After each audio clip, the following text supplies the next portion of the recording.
Nice. ఎందుకమ్మా flowers అన్నీ? రేపు మా పార్లర్ ఓపెనింగ్. జెంట్స్ కూడా ఇన్వైట్ చేస్తున్నాం మేము. జెంట్స్ పార్లర్ ఓపెన్ చేసుకున్నాం. Unisex family salon open. So అందరూ నవ్వండి.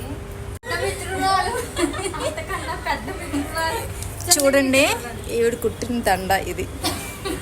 Model model Monica model model model Monica model. ఇది నేను పోస్ట్ చేస్తాను, నీకు బాగుంటుంది. ఇంకా రాజులమ్మ గారు, శ్యామల గారు, రాణి గారు. ఏదండి అందగత్తారు చూడండి. Boyfriends. ఇదంతా 2025 happy new year tomorrow. And family salon మాది ఓపెనింగ్, అందుకనే మొత్తం అందరూ కష్టపడుతున్నారు ఫ్లవర్స్.